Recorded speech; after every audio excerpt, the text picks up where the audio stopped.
Hello, hello, hello, hello. 1, 2, 3. Eyes on me. 1, 2, 3. 1, 2, 3. Or do you want me to bring them the jar with the rocks? I forgot my chick. It's upstairs. Yes. Hello, everyone. Hello, good afternoon. Thank you for being here. Very happy to see you. We're going to try this. Juanpa, hello. Richie, hello. And we're going to try this today, a different way, a new way. We're going to do this hybrid. We are here and some other teachers and the other side coordinators are at the other sides because of the time. Marilyn, nice to see you here. Welcome to Medellin. So thank you for being here, teachers. The idea is that we're going to be here until around 5 p.m. We're here with Nancy Reeves. She is going to introduce herself in a little bit.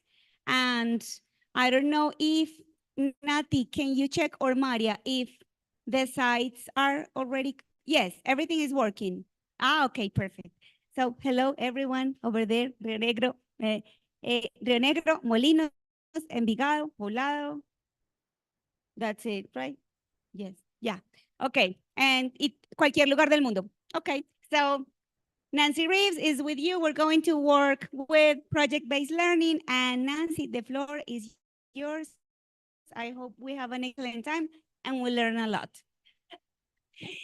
I do hope. Did you get some? I see coffee and sodas and is that a Gatorade? That's a clear Gatorade?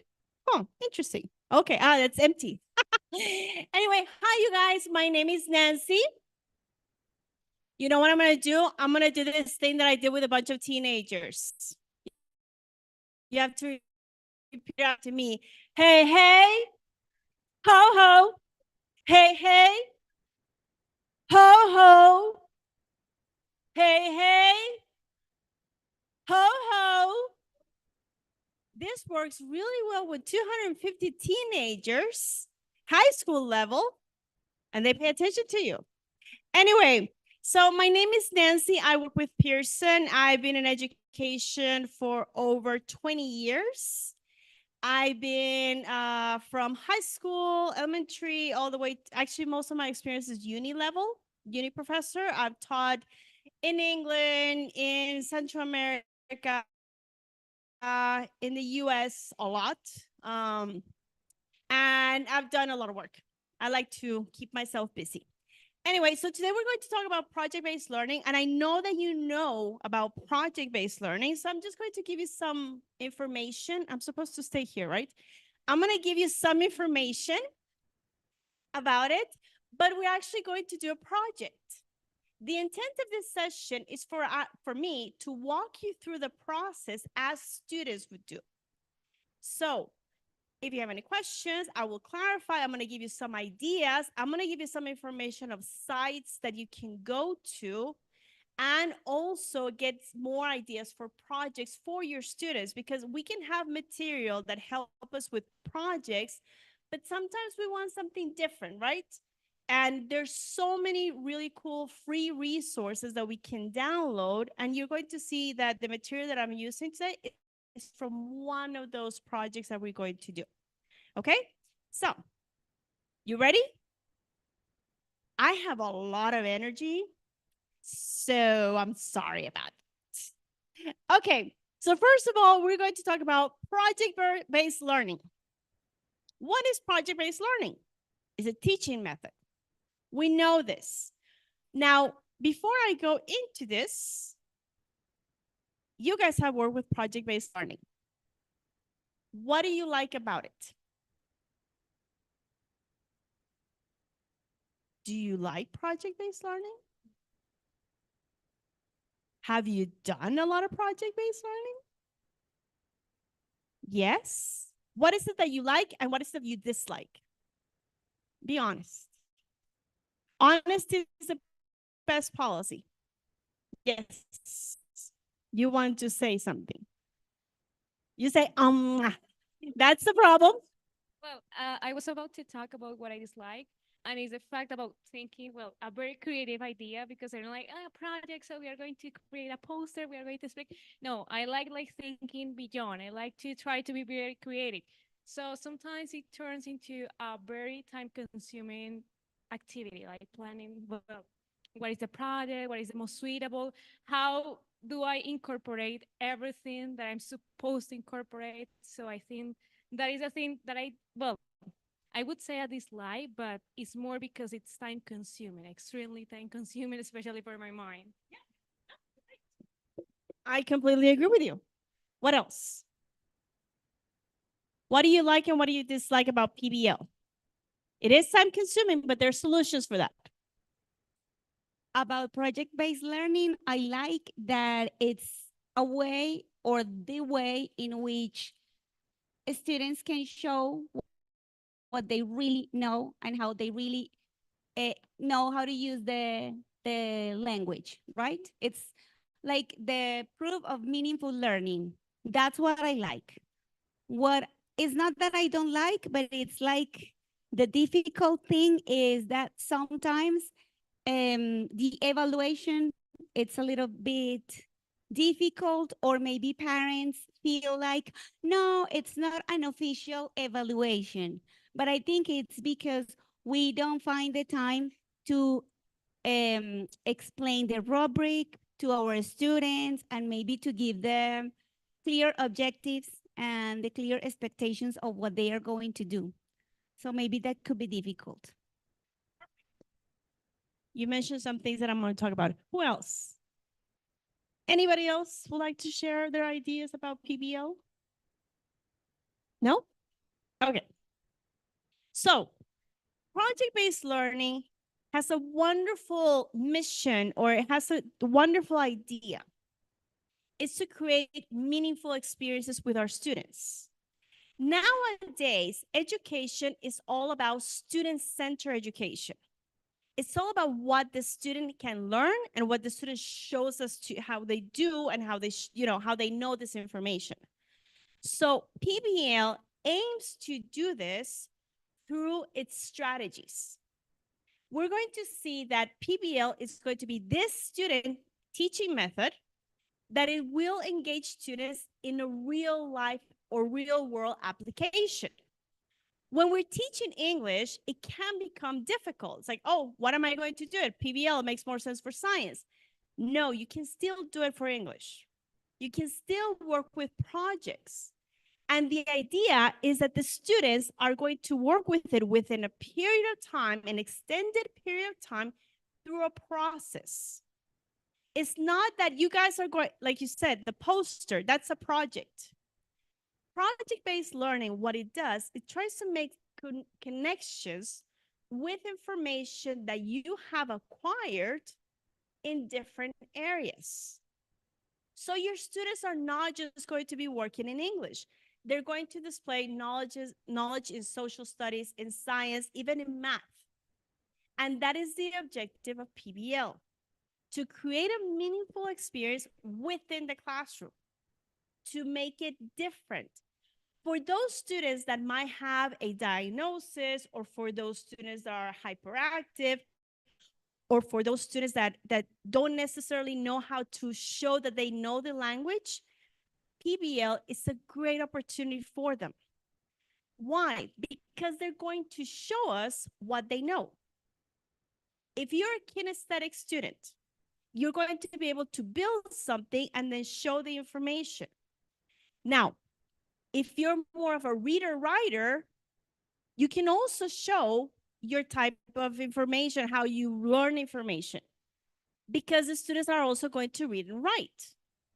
If you're a visual student, you can also show what you know and you can understand better the information with PBL. And also if you're auditive. Those are the 4 different learning styles. And then you have the one that has them all. We always have one of them that is more more, we're prone to one more, or in the case of us, English teachers, we tend to have the reading, writing, we tend to be kinesthetic. Rarely we have visual people. Those are the most uncommon cases of learning styles that we have. or we use them all, pieces of it. For instance, I have to use them all because of the way that I learn.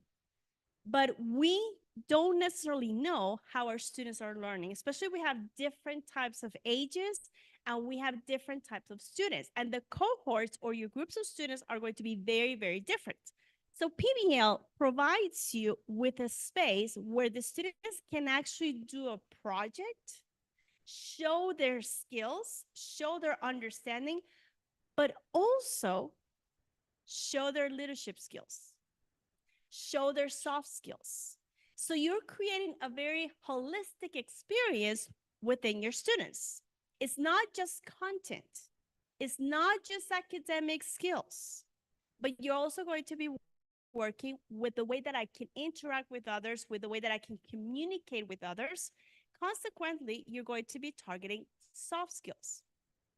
Whenever you're outside in the job market, people are looking for someone that has hard skills and soft skills. And with the beauty of technology, you're going to also be able to use digital literacy with PBL. And we're going to talk a little bit about how we can use resources like ChatGPT with PBL, because we need to know how to use it. We need to be aware of it. Anyway, so project-based learning, teaching method where students are actively engaged. We want students to be actively engaged in our class. If not, it's boring. If I were to stay here and speak to you guys the whole afternoon, seriously, if you fall asleep, that's okay. I would be okay with that. Because the idea is that you engage your students. How do you engage? Because through activities. So PBL will do this for you. Now, PBL is going to work, and why is it functional? Because you're going to have a deep content knowledge. You're going to really dive into the information.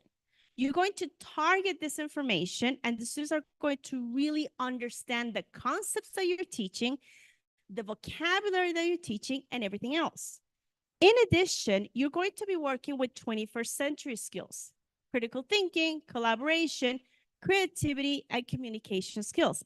But in this case, creativity is going to be targeted in an interesting format. Creativity, they're not necessarily creating something new. They're building something that has been already. So they're going to be innovators. Within PBL, you become more of an innovator than anything else. So your students are going to be able to come with solutions to situations that you're placing or you're putting in front of them. And again, what you said is true. How do I get this problem? How do I get this situation? How do I get this idea? There is a bank of places where you can get a lot of projects. Not only your resources, but you also have sites that you can go to. And I'm going to give you some examples of projects that you can do, especially for English. And I'm going to walk you through how you can work with a project that really targets an objective and targets a rubric. Because rubric is the best way for you to assess a project, especially PBL. And of course, it's going to unleash a creative energy. The students are going to be engaged. They're going to, the ones that are not necessarily speakers, the ones that are not open to share, they're going to do it, even if they do it in Spanglish, because you're giving them the space. Now, the key of PBL is that every member of the group has the information. Because if you miss today and they have to present, you're not in charge of that information. Everybody is. So PBL creates communication links among your students and bridges in which they have to share this information, and they have to make sure that every single one of them is prepared. Because if not, like I said, you're not in charge of all the information. Everybody is. Everybody has to cooperate. And that is where we're going to get the information, okay? Now, there is a huge difference between what a project is and what PBL is. We traditionally come with ideas of projects, and the projects are usually something that you can do it by yourself. It has a particular purpose in mind. It's going to be teacher-led, meaning that you give them the idea, you don't let them choose, you're going to go ahead and direct them what they have to do. It doesn't necessarily have a real world context or idea or background to it. It's not something practical. It's not something that we want them to do or that it's going to click in their heads or interest them. And it's going to be after the real learning happens, meaning at the end of the unit, you guys were going to do a project. That is what a project is. And then they all have the same goal. Every single project is going to be the same. I'm just going to give a grade. I have the same rubric for all the projects, and we're all going to target everything. And you're going to have 20,000 posters of the family, and that is a project. That is not PBL. PBL goes above and beyond. What happens in here? You have to collaborate and you have to guide. What you come, you present the problem, tell the students, we have this situation. We want a solution to the situation. You're going to have to experience the project first before you give it to the students. Because you have to understand what are the possible questions that the student can come up with. And then you're going to guide them through the process. But what happens in here? You know that term that we have in education about slow release of responsibility? Slow release of responsibility? You step away, You step away as a teacher, and the student has to do it all. The responsibility of the learning process relies on the student, not on you. You already learned. You have degrees. You have a job. You're good to go. But in this case, what you're going to do is that the students inside the classroom, they have to understand that there's a sense of autonomy and there's a sense of responsibility towards what you are teaching them. I used to tell my kids, you know what? I'm going to teach you this information, but whenever you go to university, I'm not going to be the one holding your hand and making sure you go to class. You have to do it on your own. Whenever you go learn something in academy or whatever you want to, they have to do it. You're not going to be there forever and ever. So you need to make sure, or the aim of PBL is that the students start reflecting upon this. They start communicating, they start obtaining certain skills that will allow them to become independent learners, to identify their learning styles, to say, I know this information. This is what I have. Now, it is all about the process. It is not necessarily about the end result. It's about the process. Can they work with it? Do they follow the steps? Do they come together as a community? You're going to put a lot of emphasis on the process before they submit the project. And the solutions, because the students are going to create a solution, and after they create the solution, they have to reflect if the solution is viable, if it's realistic, or if they have to fix it. So here, what happens? We're going to start teaching them the concept of failure being good. If you fail, you're good. It's okay. The more you fail, the more you learn. Period. That's life. So you're going to have this option. And this is what part of PBL does. Then it's all going to be student directed. How? You guys get to choose a project. The students will have options of choosing the project, and the project is going to be aligned to your topic. Giving them the liberty to do so, it will increase your engagement inside the class. However, today, because of time, I'm going to give you the idea, but I'm not going to give you a lot of information about what I want. You have to do your own research. You have to come up with your own solutions. And I'm not going to step on it. You're going to, actually, you guys are going to teach me today about your culture. And I'm very excited about that. And then this is going to be based on real world experiences and problems. It's going to be something realistic. We're going to talk about the weather. We're going to talk about recycling solutions. We're going to talk about so many things that are going to click And this is going to be something, a learning experience that they could take it outside of the classroom. In addition, the learning is going to happen throughout the entire creation of the project. So I'm sorry that I'm giving you this, but this is just the intro, and then we're going to do the project. So you guys are going to learn throughout the entire process the information. The students are going to review the vocabulary. They're going to review everything while they're working on the project. The projects are going to be done step by step. What happens in here? You guys know about formative assessments, right? Yep. Okay. So what happens in here is a very, you guys are tired. That's okay. I'm going to wake you up in a minute.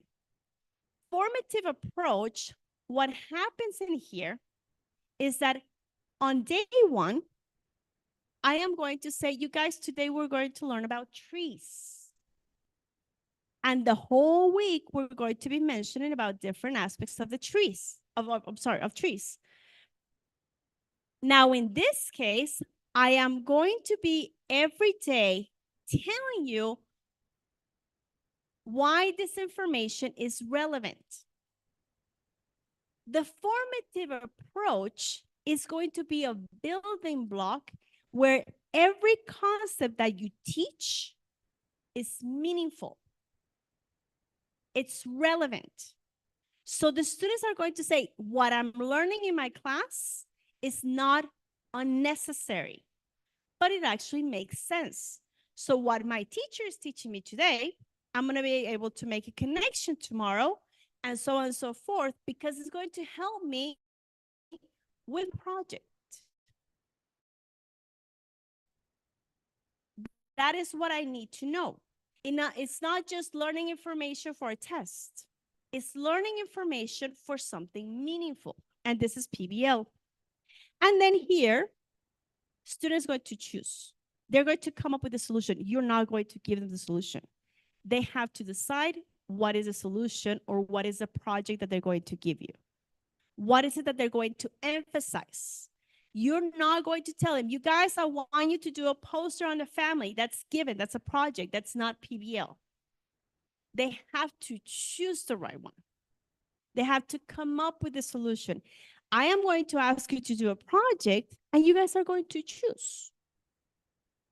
Because I don't know anything about Medellin. Well, I know a little bit, not too much. But I don't know anything about Colombia because I'm not from Colombia. But I do know about the coffee. Very good coffee, by the way. Anyway, so you're going to see and you're going to learn this, and I'm letting you guys choose. Okay?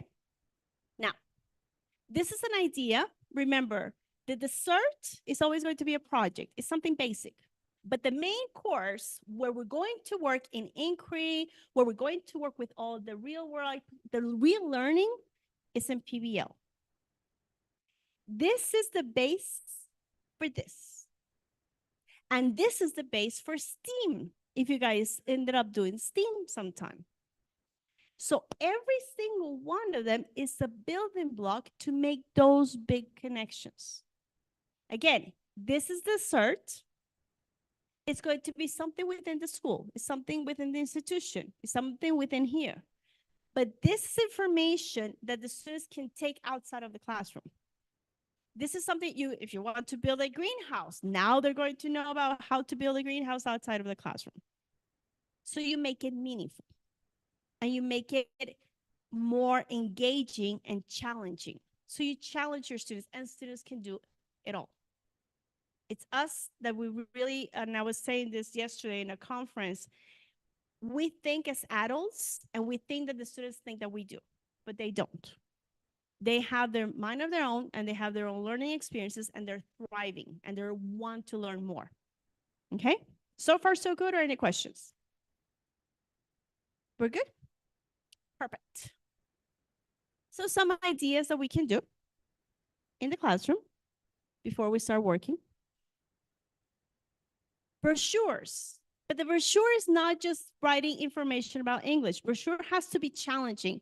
So for instance, I'm going to give you 4 different topics about work about topics related to job market. You select one of them. You can select a topic about welfare. You can select a topic about, industrial psychology. I give you different options, and they're going to have a real life application.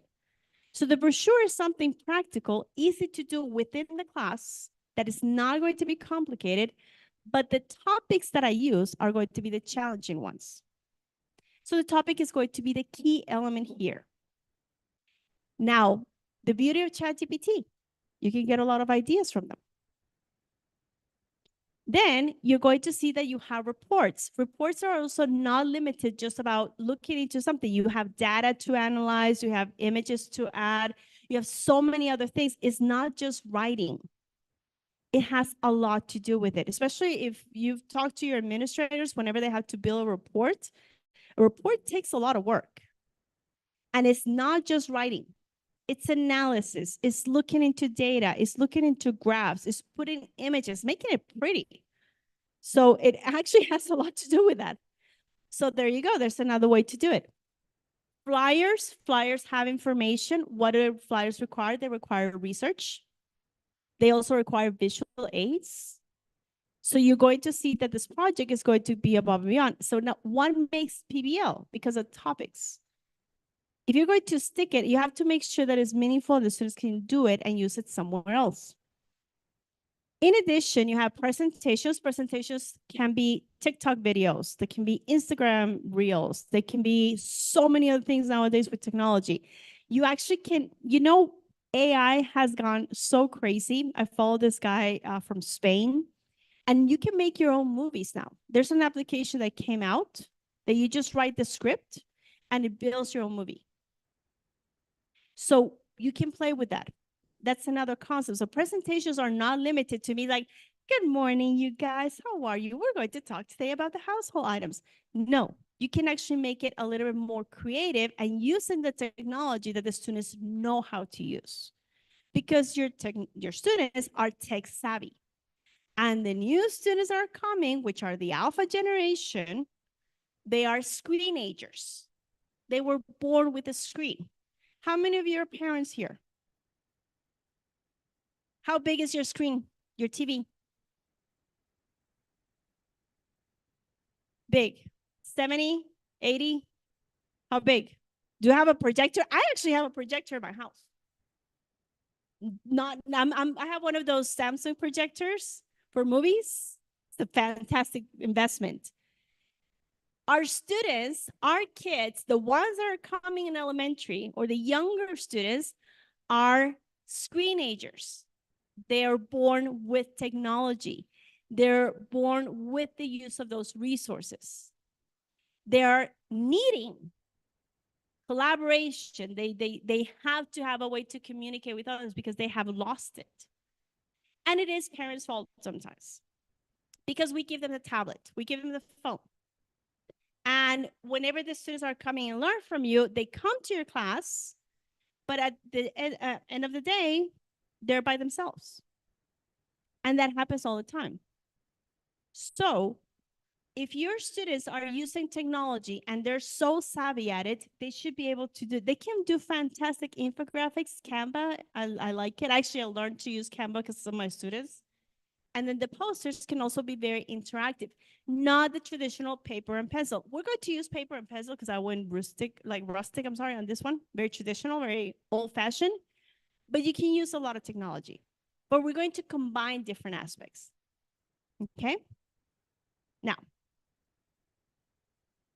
if still lost, then get resources. I'm going to show you, hold on, I'm going to try to go into this section. There are sites like, OER Commons. Oh, my internet. Hold on, let me get the internet. Oh, guests. Can I just join in? Oh, perfect. Okay, so you don't know where to get ideas for projects. OER Commons is an open educational resources site. I agree.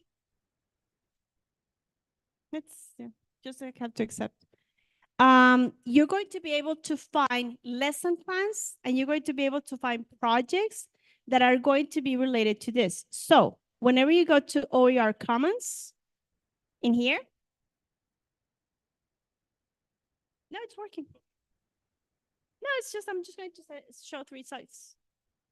So in this case, you don't know where to find a project. You don't know what to do with your topic. OER Commons is a free educational, and what happens in here, teachers share information. You share lesson plans, you share projects, anything and everything. Some of them you can sell, even you can sell your own proposals in here.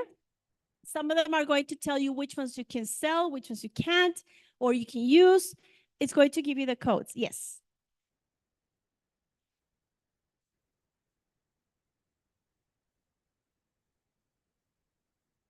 Exactly.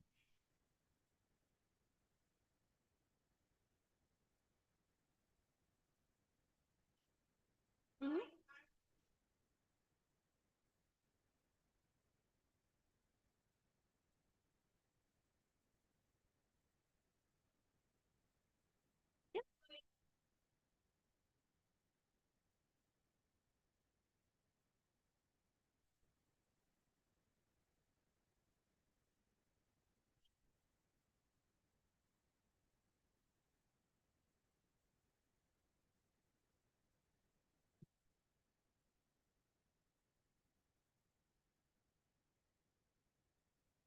Mm-hmm.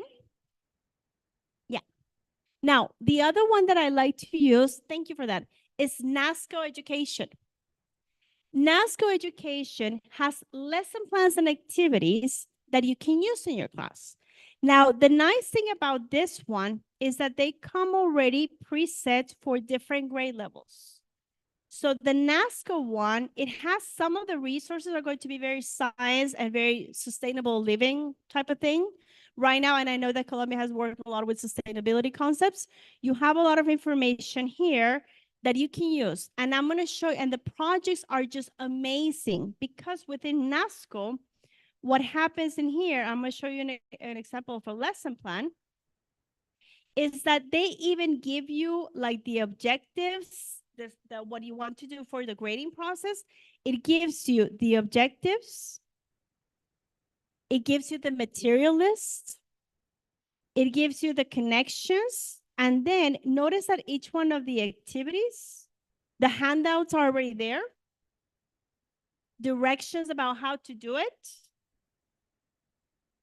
And I'm a teacher, so I like resources, you know. I think that the best thing is a resource. Here you have the information, and then it's going to, this is more sophisticated for 9th graders. But whenever you go for the elementary ones, they even tell you the time and the steps on what to do it. So if you're going to be an elementary teacher and you're going to, I'm going to work on solar energy.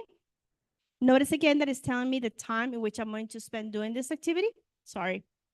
The objectives, the standards, the connections, and then here, notice the activities. So it's going to give you like time about how much you need to spend with each one of the steps of the activity.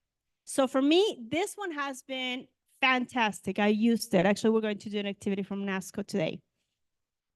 And the other one, which is the most traditional one, is PBL Works.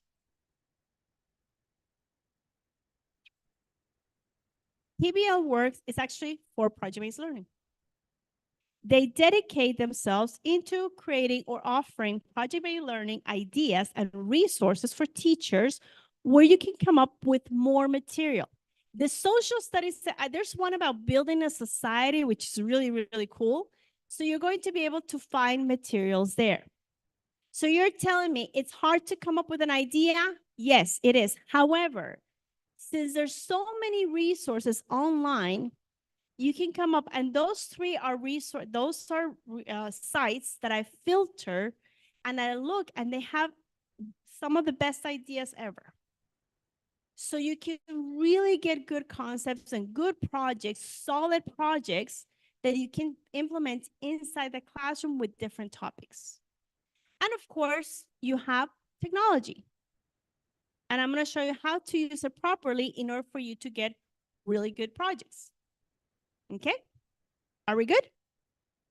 I recommend them. They're the best. And whenever I was a director at the school, that's the one that we used to use. Khan Academy, yes. The thing about Khan Academy is that it has a lot of digital resources, but specific projects that can filter information, those are the ones that give you better details because it's going to give you your objectives. So what happens in here? With the objectives, you can go ahead and build a proper rubric to assess. Khan Academy is a lot of digital. So in this one, you can play with your students in a physical format. And then especially if you're working with little ones, who's working with little ones in here? Because you have a different type of. So if you're working with little ones, NASCO is your best friend because you're going to get really good concepts. So yeah. Anyway.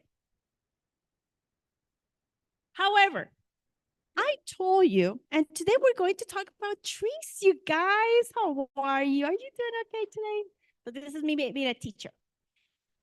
Whenever you're working with your students, right now, since we don't necessarily have a lot of resources, we do have technology. There is a way to work with technology, especially whenever we're focusing on projects. There are steps. Using ChatGPT or U.com or any of those language modules, large language modules, is not just about the prompt. The prompt is just the first step. There are 8 steps to use ChatGPT properly. This is the way. There is actually an artificial intelligence educational framework that we need to explore and we need to understand. So I have a project and I want to create a project, but I don't know how to. You can actually go with the format, but whenever you're working with your students in it, you need to make sure that you work with a framework. Why? Because you're collaborating with the tool. In this case, you have the role of the teacher, you have the question, but you have to create a collaboration with artificial intelligence that is going to allow you to generate resources and create activities. So what happens in here? First, you're going to use the proper AI tool. I want my students to do a video. I want them to have a movie. I want them to make anime characters. I want them to do so many other things.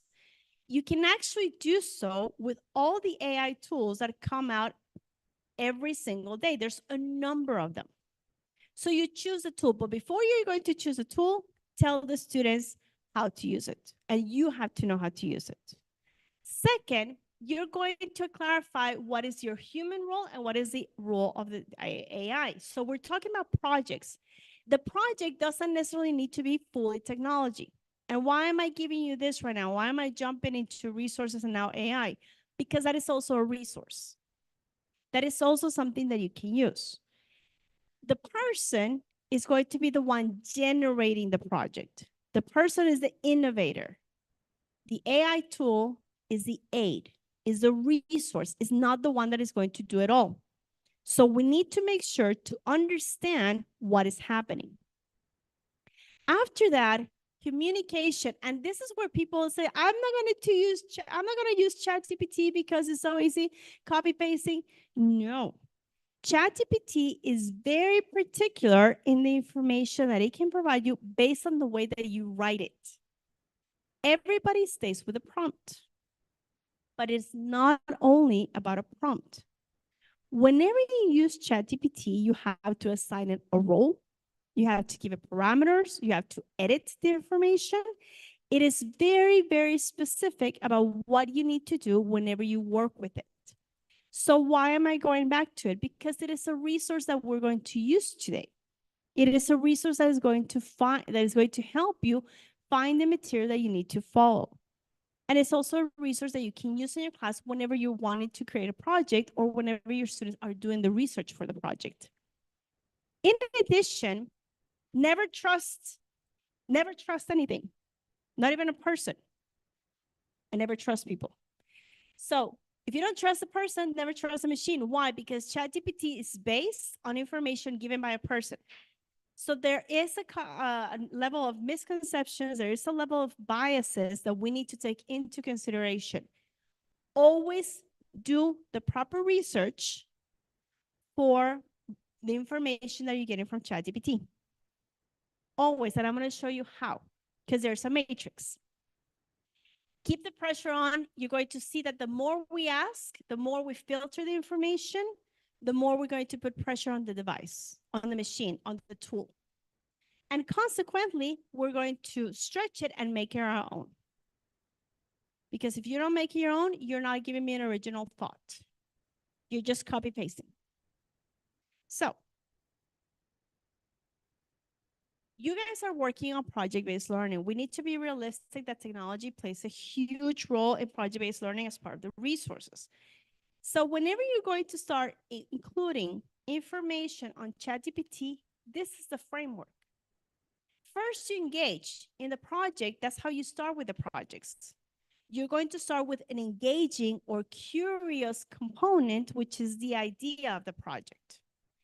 After you do that, you're going to build a question, which is the beginning of your prompt. Whenever the students have that, they're going to obtain information and they have to have a discourse if the solution given by the prompt is the right one for the project. This is what we need to look into. After that, they're going to come up with the critical thinking aspect in which they're going to decide if that solution is the needed one, is the one that they're going to be working with. And finally, they're going to apply their understanding. They're going to show what they know. And this is what we're going to do with the combination of the AI tool and PBL. Because it's very similar. You engage them, you make them come up with questions, you make them do the research, and after the research, they have to apply the new understanding with the presentation of the project. Now, let me go here.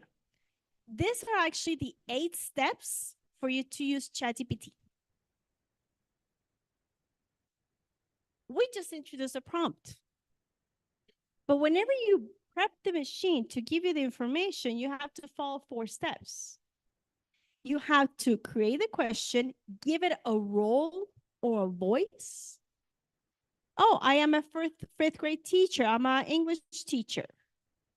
After that, you're going to give it very clear instructions. That's why if you're teaching English, it's okay to use ChatGPT because the instructions have to be very clear. It doesn't accept nuances. It's not going to accept idioms. It has to be well-written sentences because the better it is, the better the information. And after that, you're going to set parameters. How long do you want the activity to be? You want a project. I am an English teacher. I want to create a project about sustainability topics. This project is going to have a number of 10 activities that last 10 minutes. I'm giving parameters, I'm telling the role, I'm giving the topic. It's extremely specific. I am not giving more information that I don't need to give. Consequently, it's going to generate something very simple, and you guys are going to follow this right now. Because we don't have enough time, and we need to figure out the time, and you're going to follow this to create your project. After that, whenever you have this, you have to do the second section, which is the edit part. They have to evaluate if the information is correct, if the language is correct, if it doesn't have any biases. And also they need to make it their own. So whenever you get the information, some of the project ideas that you might get from ChatGPT are not realistic, are things that you cannot necessarily do based on the community. Because if you wanted to make it meaningful, it has to be meaningful to your society, to your group of students. It has to be something that can impact Colombian citizens, people from Medellin, and that they can take it outside the classroom, because that's what we want with PBL. We want it to be in a real world context. But if I come and start talking about the US, it's not applicable. It's not going to be realistic. You know, being able to use Wi-Fi in every single one of the streets. You don't have that. Not even in Germany, you have Wi-Fi everywhere. So you're going to see that it has to be, and you have to understand if the information is accurate, it's something doable, and then you're going to come up with your solutions. Okay? So this is actually how you're supposed to use ChatGPT. Not the first one, and everybody always explains to you the first one. But, and there's actually a site, there's actually now a prompt library that you can use for educators. Oh my God, it's a great tool. If you need it, if any of you need it, let me know and I'll give it to you. But it is a fantastic tool for you to create prompts for education, and it has already all of this done. The students need to do this. Okay? Now, these are the questions for edit. And why am I emphasizing edit? Because this is where your rubric can come from. Your rubric is going to be how this information, is it true AI generated? Is it sounds human-like? How do I get this information? And that's how we're going to be working with. So PBL, understanding the limited resources that we have, you can actually make use of technology and ChatGPT to help you. And you can use this as part of your rubric and give this to your students. One of the main issues that was mentioned about assessing project-based learning is that parents don't understand. But a rubric is one of the most valid ways to evaluate something. Okay? And then these are the steps of the prompted. Give it a role, give it explicit instructions and parameters, which is the information that I gave you. First, you're going to make sure that the AI understands the information, no nuances, no idioms. Then you're going to assign a role. You can even say, you are a teacher. That gives it that gives you actually better information. Whenever you tell ChatGPT that they are the character or the person, they're going to give you better information. You give it explicit instructions and parameters. And then, large language models. LLM is any of the components like ChatGPT, which are considered large language models. Also U.com. So yeah. Yeah. Sorry, no, yeah, ask me questions. I'm sorry, I thought I showed it. And this is an example of a prompt, of actually a well-written prompt. You're going to give it a voice, which in this case, you are an experienced law professor. You're going to even give the specific audience who's going to do this project. You can even give it a writing style and give it context, the instructions, and everything's here. The parameters are there. So whenever you build a prompt, it's not as easy as it looks. And whenever you're working with project-based learning, you have to do the research. You have to find material for it. So maybe I went too quick with this, but if you have any questions, please ask me. The idea is that with PBL, the students don't only they just don't do a project in the class. And if you don't have any ideas about how to create a project, you can go to your technology. You can go to the resources that everybody's using nowadays and come up with a better concept. So whenever you're building a project in the context of project-based learning, it has to be meaningful. What is more meaningful than anything right now? Understanding how to use ChatGPT, because the students are using it, we're using it. So whenever you create a project, make sure that you're even introducing this type of concept to your students, because that is part of the resources for the project that they're going to generate. That would be kind of like your innovative strategy for the kids. They can use it on their cell phones. They can use a computer. They can use whatever they want to. It only has to be one computer. Because whenever you're working with project-based learning, you have to make sure that the groups of students have a role, each one of them, and each one of them is going to be in charge of one option, one section. One of them is going to do the research, the other one is going to take notes, but everybody has to read the information. And you're going to be the creator. The other one is going to be Switzerland, the one that keeps everybody in line. And then you have the timekeeper. So the key of project-based learning is also to assign roles, to know your resources, to assign the roles, and to guide them through the process. Okay, so hi, you guys. Today we're going to talk about trees. We're going to learn something important about trees. You guys are going to learn different aspects of it, and you're going to create a project where you're going to talk to me about one of the trees from your community, from your country. You're going to do a presentation. You're going to build an image of the tree using some of the resources that I have here for you guys.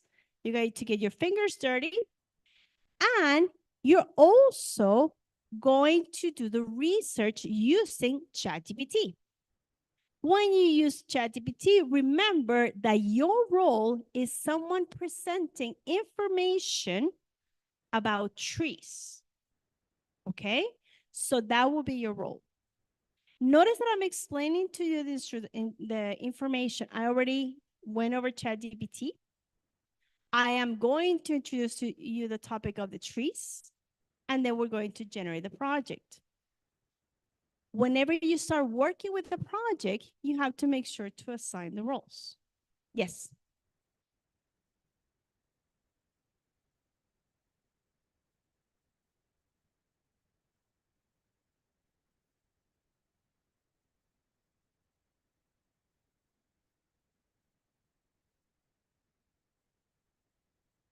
Mm-hmm.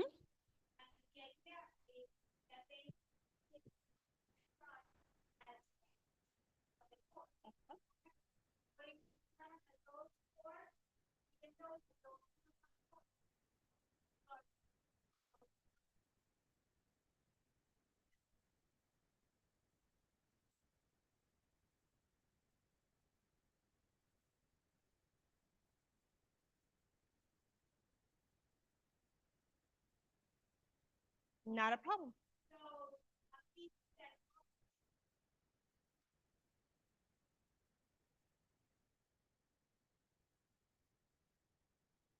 Mm-hmm.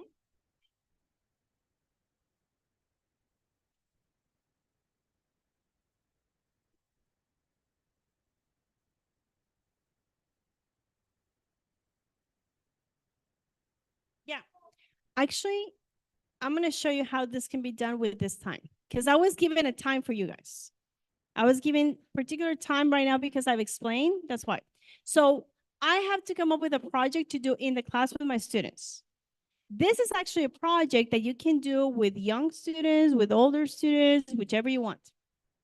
The concept of project is breaking bread in our community.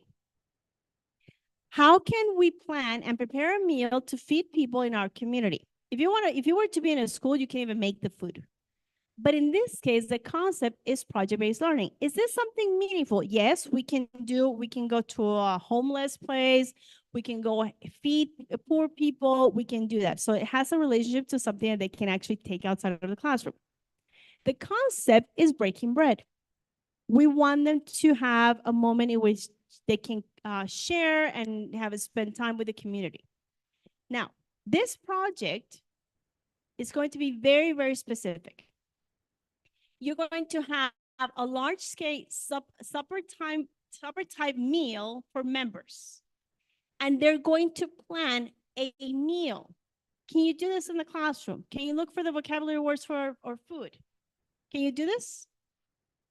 Yeah. So what are the concepts? This is what are the purposes. Feeding hungry community members, honoring specific group of people, celebrating, building, or fundraising. You guys get to choose one.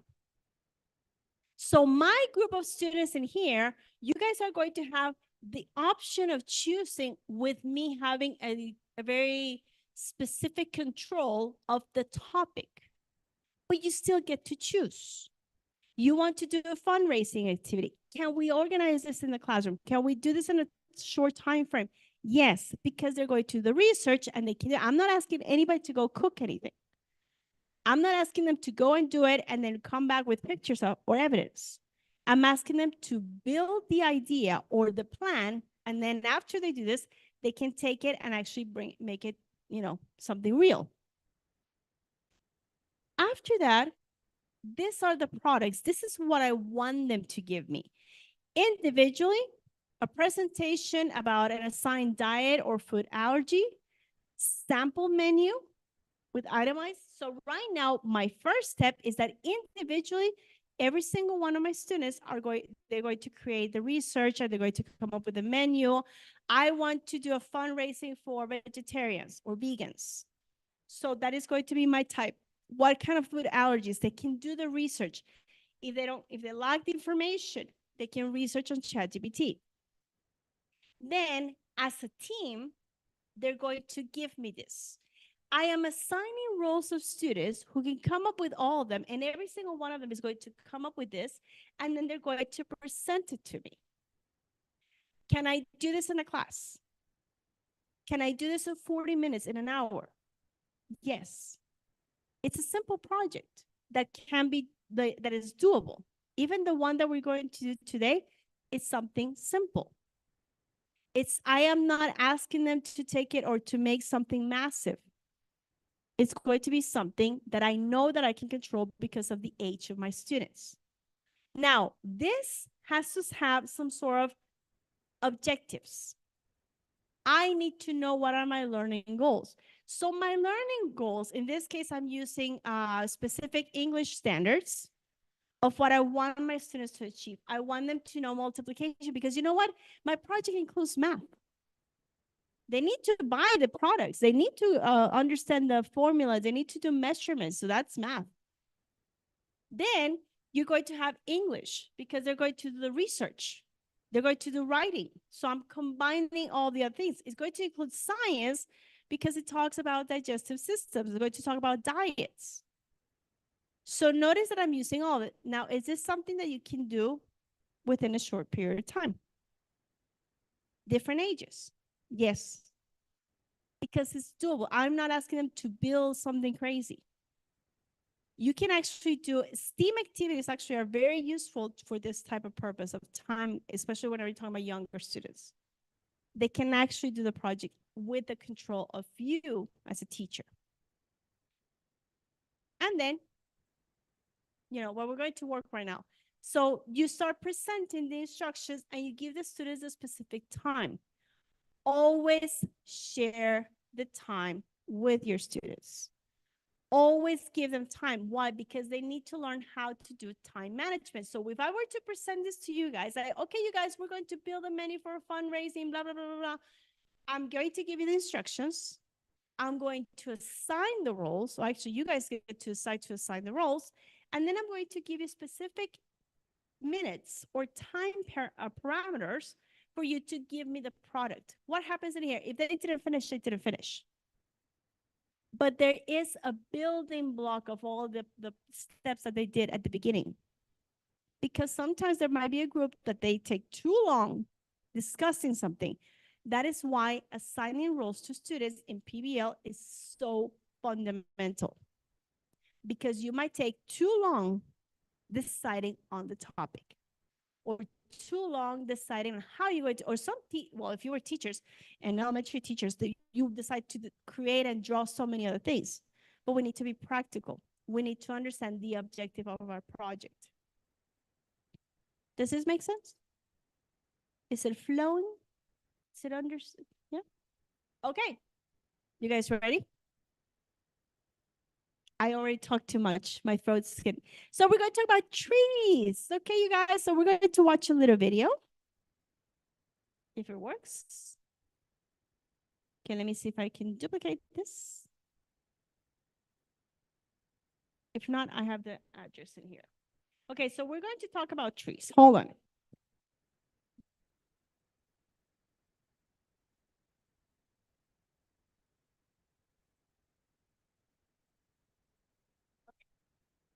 So hi, you guys. I hope you're doing okay. Remember that I told you that we're going to talk about trees today. Well, we're going to look into the information of trees. Sorry. Okay. So we're going to learn.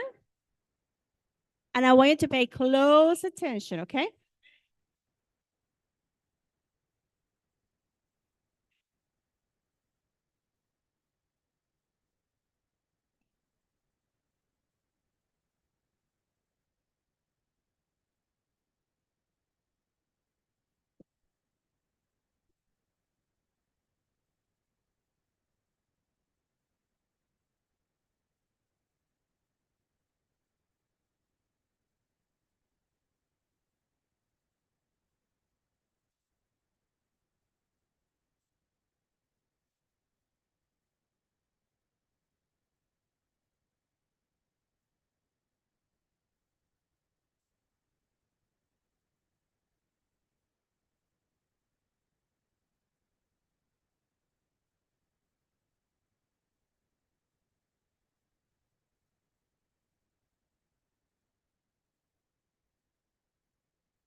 Okay, so which ones are the two types of trees?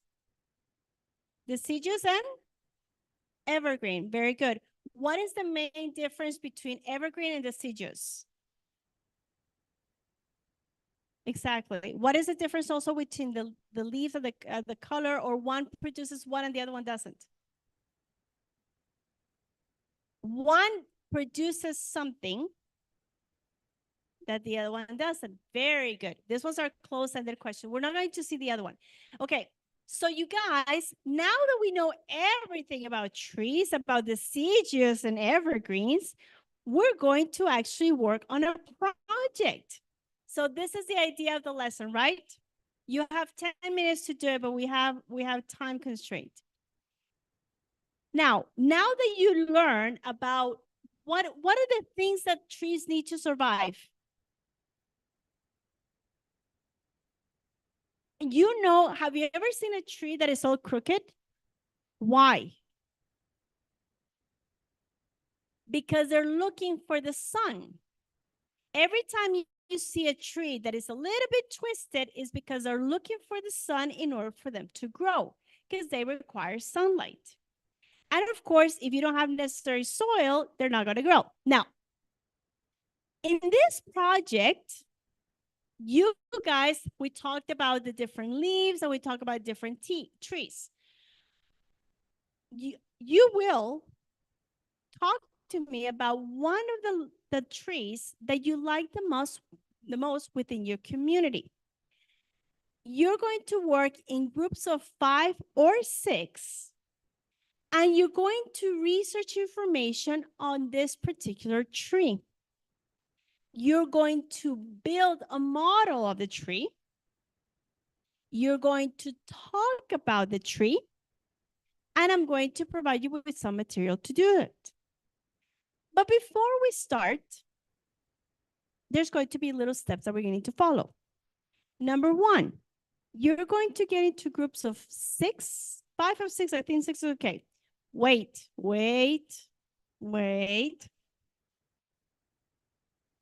So, no, this is true. This is real life. This is what your students do. In groups of 5 or 6, so you're going to get into groups and pay attention, because the ones that are talking, I am going to pick one to repeat the instructions.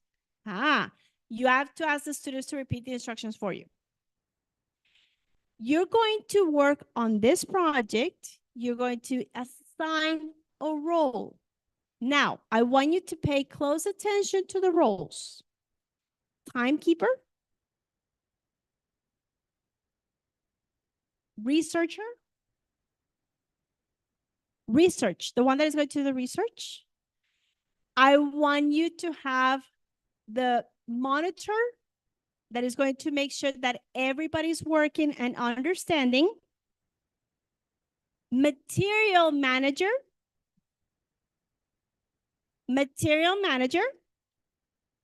and then the BCPs. Everybody's going to be working, but those BCPs are going to be in charge of the design of the prototype. Yeah? Okay. Now, remember, you need to manage your time, because if you don't finish, you don't finish. You need to make sure to do proper research, because the information I need to know, it's real. What is the situation? I want to learn about your country, and I want to learn about your culture. And you're going to present to me a tree. You're going to talk to me about a tree from a region within Medellin or within Colombia, wherever you're from. Okay? You're going to listen to the instructions. You're going to build it with the paper that I'm going to give you and the resources that I'm going to give you. You're going to write about it, because you're going to present it. But before you do that, in a piece of paper that I'm going to give you, you have to draw the tree and write down the name. You have to agree on the tree that you're going to talk about. The person that is going to monitor, make sure that everybody's participating. Okay? So what is the first step that you need to do?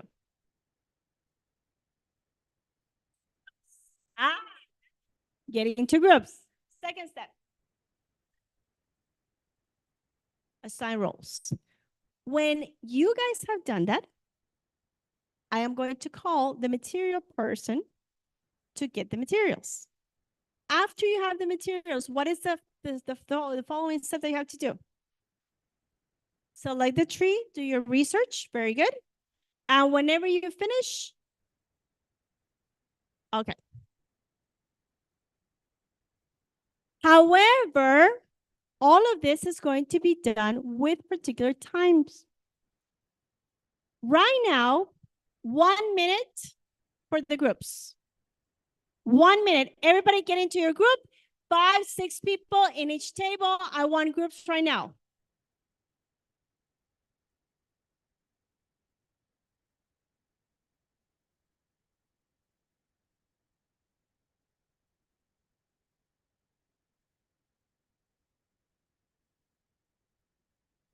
You guys can work there.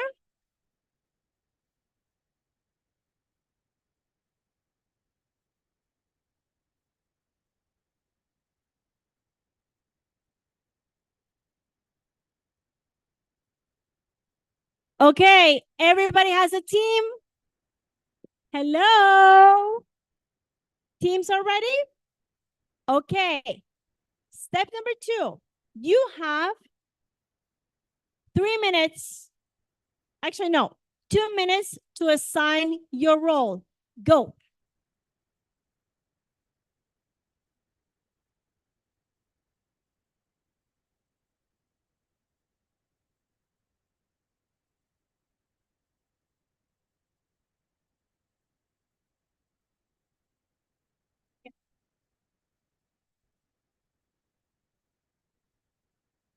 Oh, no. They have to come and get it. Super group. Yeah, sorry.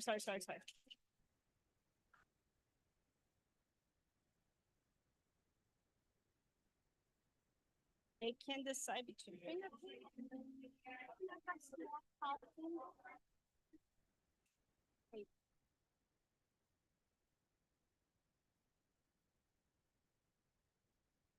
1 minute. 1 minute. Yeah, but they have to come get it.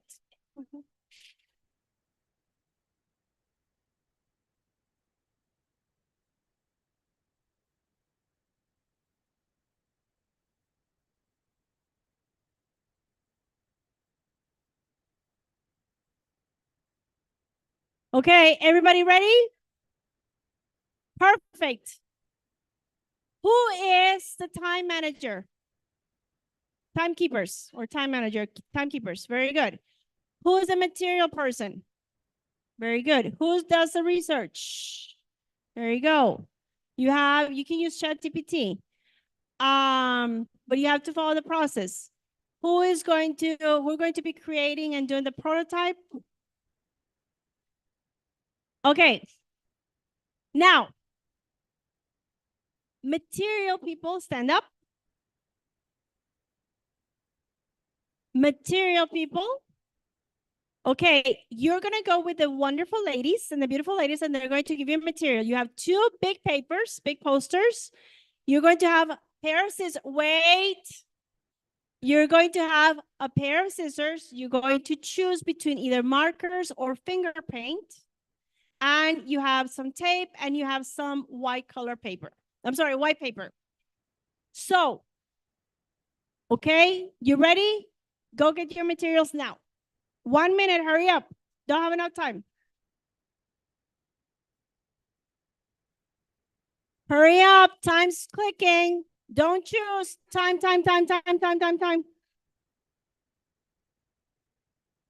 1 minute. Hurry up. 1 minute. And come on, you guys, hurry up. I know, hurry up. Huh? Creativity. Okay, you guys have your materials? Good to go. Now, You guys now, only the material people, now everybody sit down. Sitting down. See, I cannot be with a mic because I'm like the worst at it. Okay, you guys, now, you ready? Material keeper, you're taking too long. Okay, now that you have your materials, time, you guys, you're not going to be able to finish. Now you have exactly 10 minutes to do the research, draw the prototype. That's it. 10 minutes, and I'm going to cut the time off. Ready, set, go. No use of the material right now. You cannot be building anything. You cannot be cutting anything. You cannot be drawing anything because you have to do the research first. Do the research and do the design.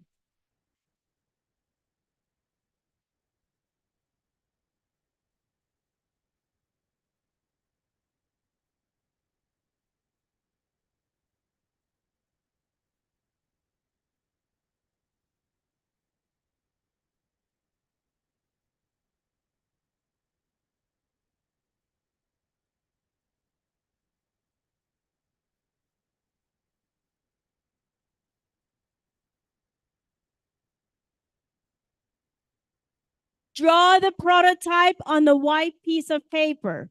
That's where you need to draw the information before you build it.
Okay, are you ready? Now that you have 5 minutes, timekeeper, good job. You have to write the research information that you're going to share. I don't see any text written.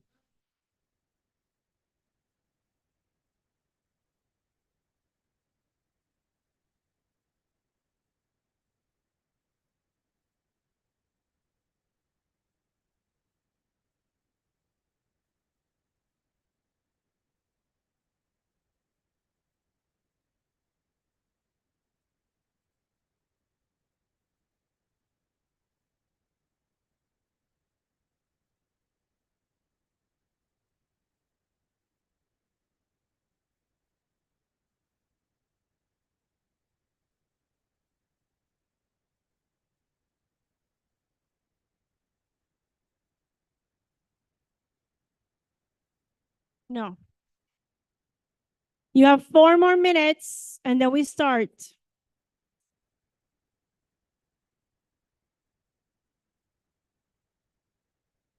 Four minutes.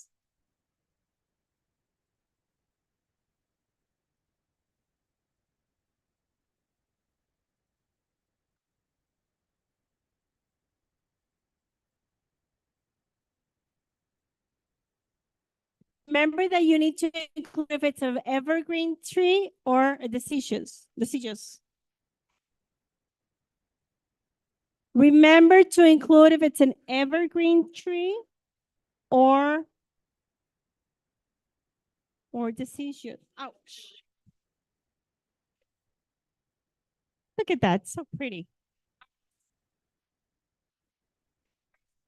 You have to write the text in here and then you're going to be able to build it and do whatever you want.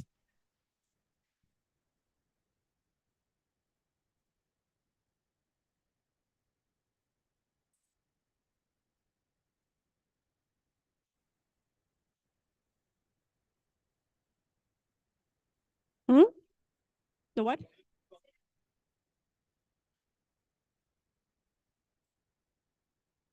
Who's in charge?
Okay, you guys.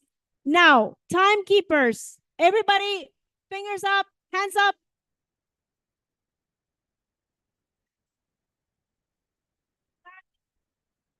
You know that this in sign language means clapping? This is clapping. Celebrate, this is clapping.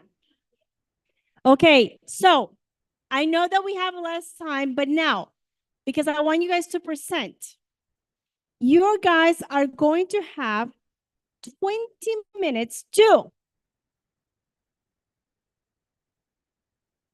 20 minutes to build a model of the tree with what you have. That's why you have scissors, you have tape, you have markers. You're going to build it 20 minutes. And then I'm going to give you 5 minutes to be ready. So you have exactly, timekeepers, you ready? It's 4:26. 4:46, we finish. 20 minutes to build the model. Ready, set, go.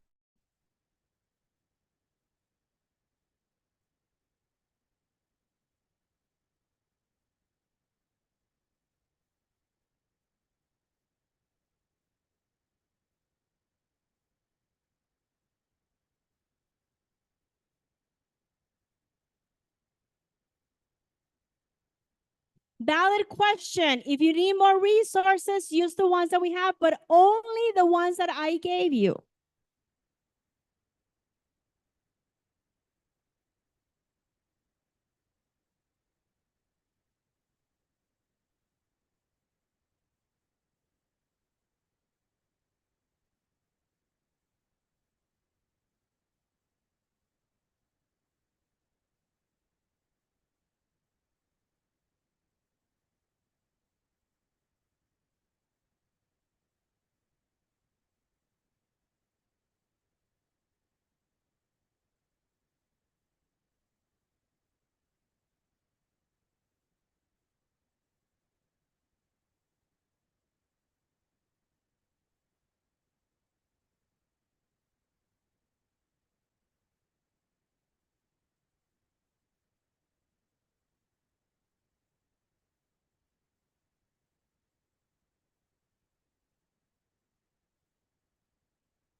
13 minutes.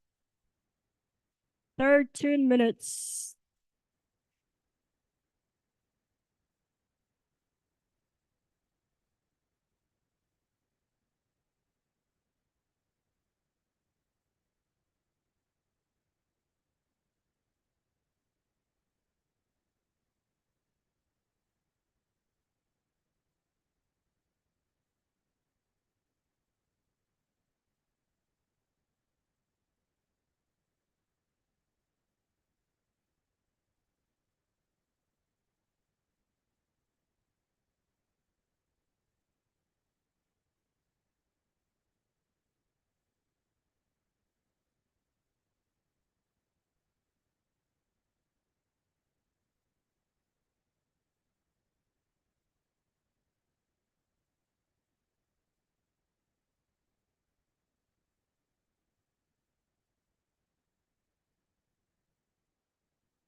Ten minutes.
7 minutes. 7 minutes.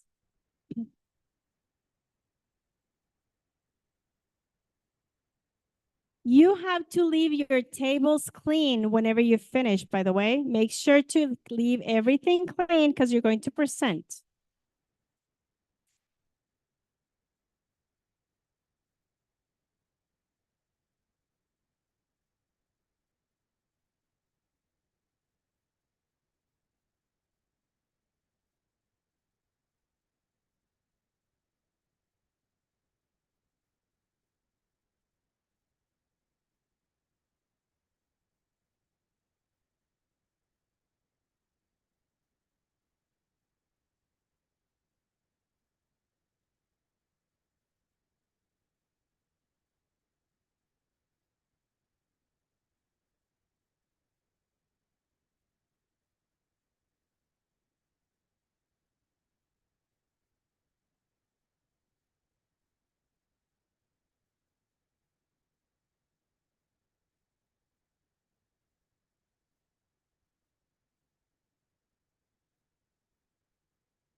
Five minutes. Make sure to clean the tables. No mess. No nothing. Keep it organized. Your spaces have to be clean.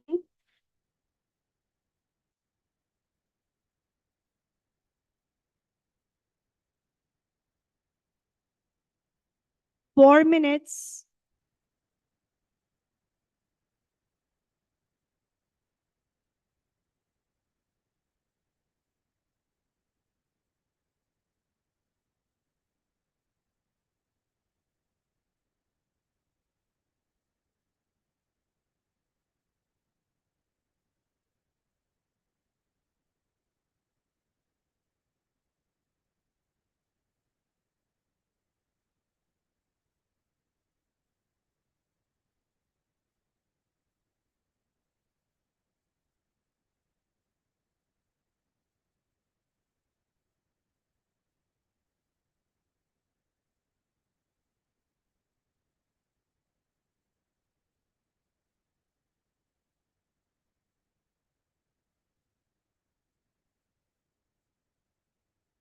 Three minutes. Make sure to be ready.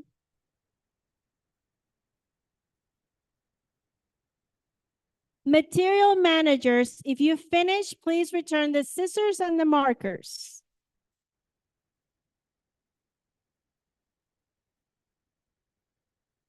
Markers and scissors, if you finish and if you return them. And the finger paint.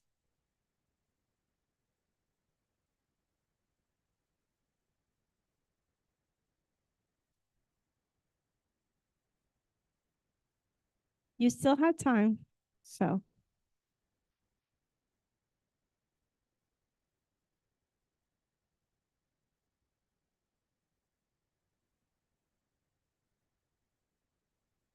Two minutes.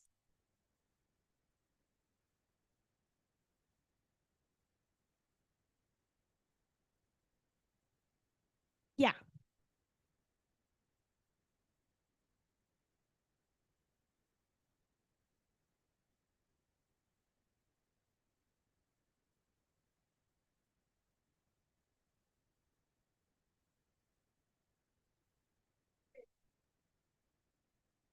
You ready?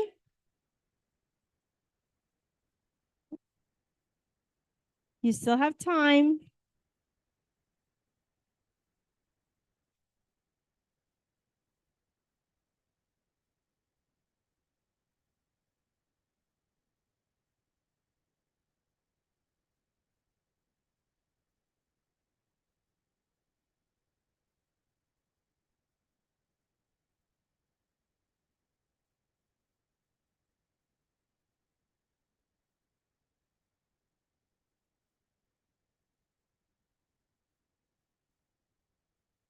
1 minute.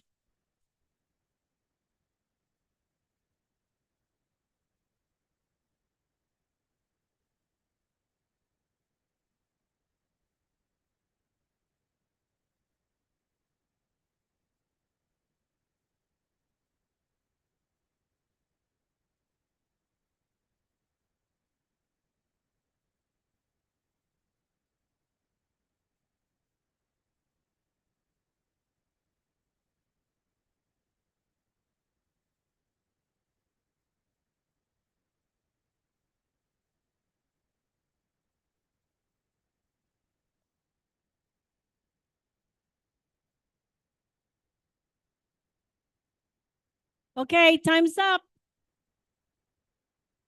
Now, you guys, hello. Hey, hey. Ho, ho. Hey, hey. Ho, ho. Okay. You guys have 3 minutes to choose the parts that you're going to say whenever I ask you about the tree. You're going to distribute the information. Everybody has to say because I'm going to ask random questions to everybody. Are you ready? You have 3 minutes to go over the material and the information of your trees. Go.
Time's up. Now, are you guys ready? Okay, before we continue, how do you like it so far? How was the group dynamic? It didn't do anything, lazy. Psh, always have a lazy one. Anyway, did you get to share information? Did you get to learn something new?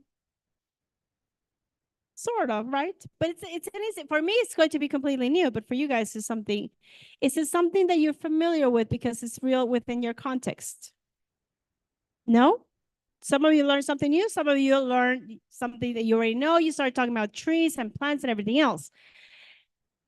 The idea is that you guys were at the same time, all of you were engaged. How do we work with this? Because everybody had a role. The ideal situation is what we mentioned before. Well, what you mentioned is to have different topics and let the students choose. In this case, I had to make it very controlled because of time frame. My time with you guys was very limited. So in that case, I had to bring it very specifically, and I let you choose your topic because also you're adults.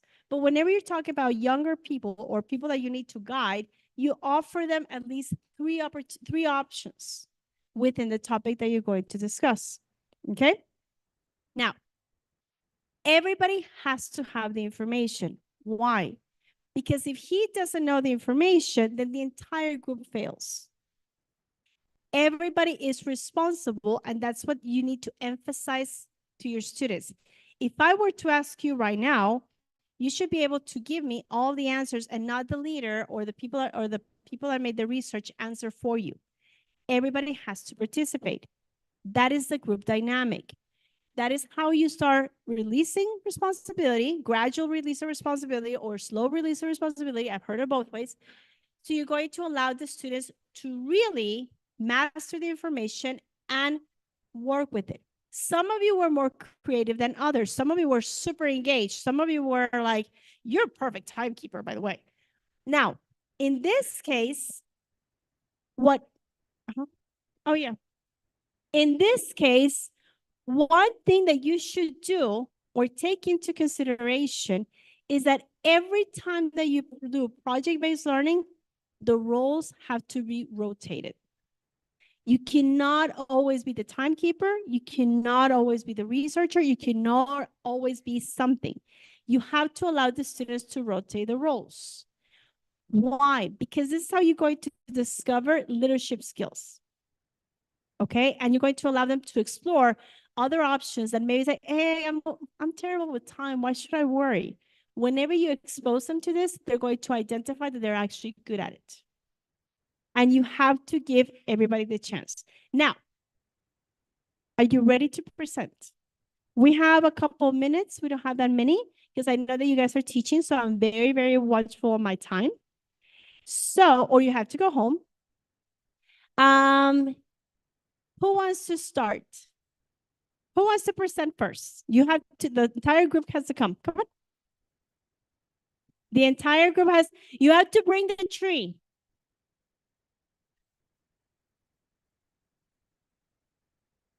That's a really nice one. No, it's okay. Don't worry about it. Now, if they tell you that, can I bring my piece of paper? Yes, allow the students to do so. Okay, you ready?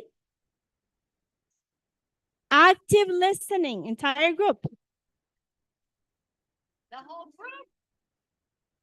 Active listening. When we listen to our classmates, we pay attention. You ready?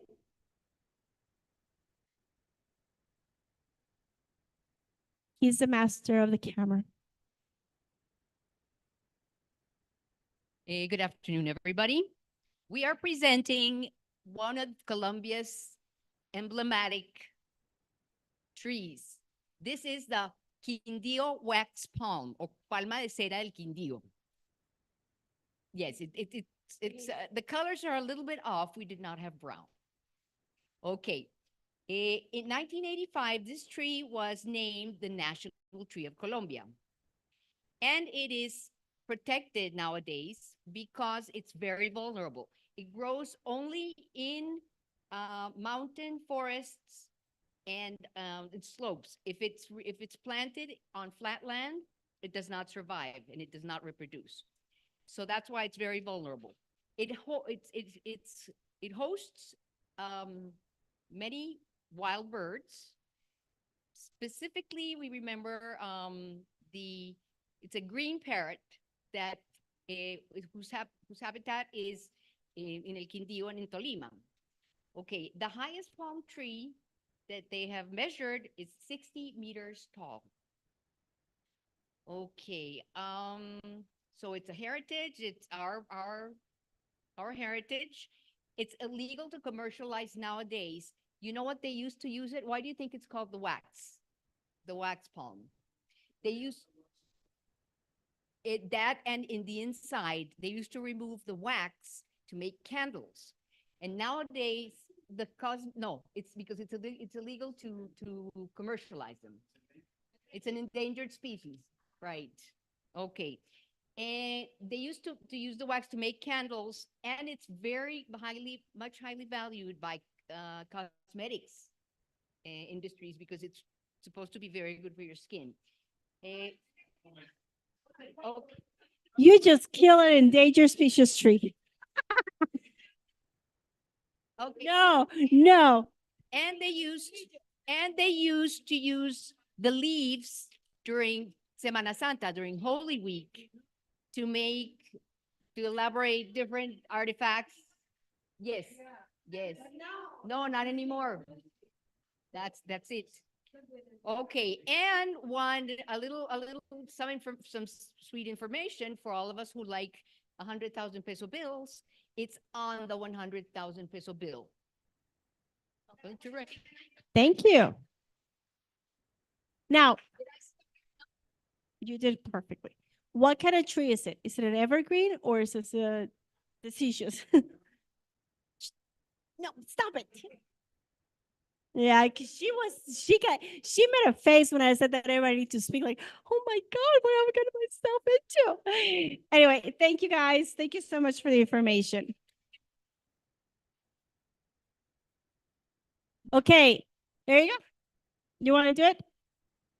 Now look at this tree. That's pretty.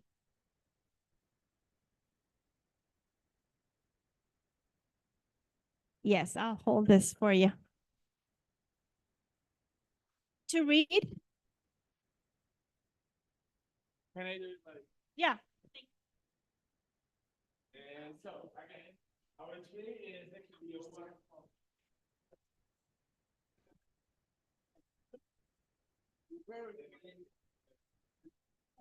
So, apart from the responses, okay, I want to add that the first reviews or the first use of its existence was due to the implications of okay. It's also very important for the artist. It's how Portuguese and was used.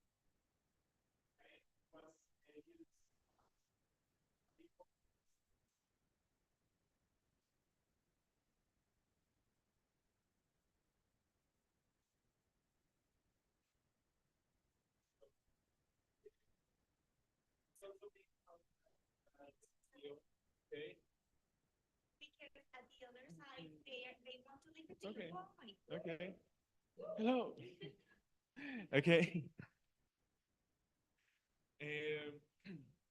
It's mainly found at Quindío, okay, specifically in the Cocora Valley. Okay, there you can find like forests of these trees. Okay, as Julie said also, it only grows in mountains. Okay, so it's very important for its habitats, the mountains, the altitude that it has to be very high. Okay, um, they also can live, more fun facts, they also can live for more than 2 centuries. Okay, so it's a very old, it can be a very old tree. I don't know, anyone wants to add something over here? Oh yes, you're the expert on birds, right? The yellow-eared parrot is in danger of extinction because of the expansion of the agriculture. Oh yes, yes, yes.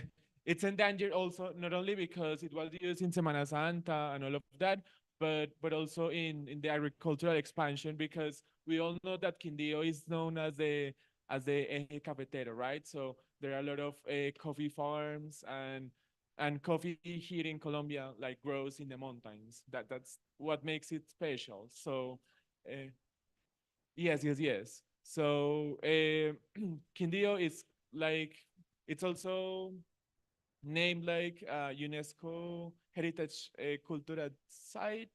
I don't know. It's Paisaje Cultural Cafetero. It's not only the palm tree, but also like the culture, like the houses, the people, the workers, the coffee bean like collectors. So it's part of a whole ecosystem of Colombians culture, and that's why is the national tree.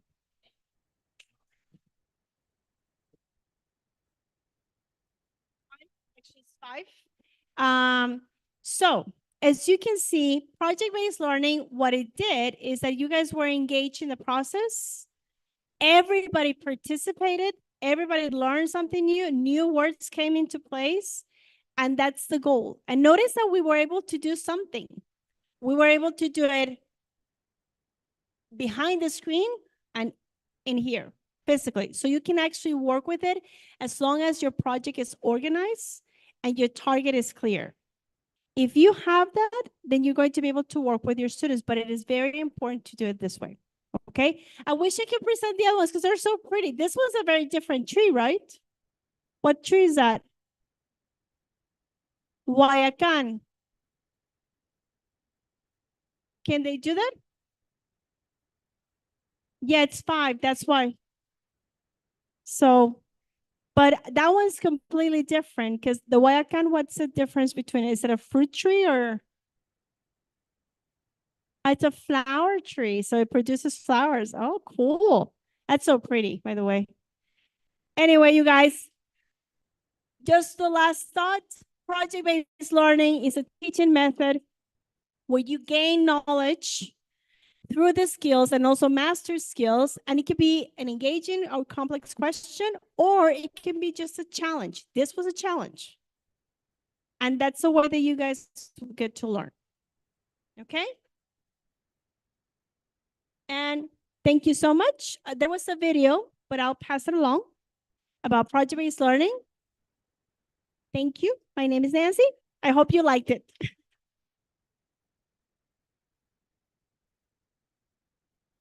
Thank you. Stay for 1 minute because I'm going to share the QR for the attendance and the feedback. And remember that if you don't complete the feedback, you might get an email from me. So complete the feedback. No, es completar el feedback. Eso sí.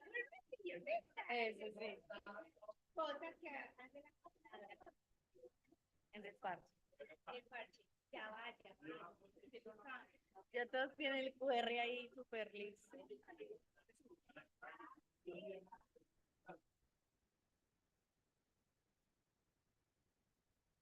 Dime.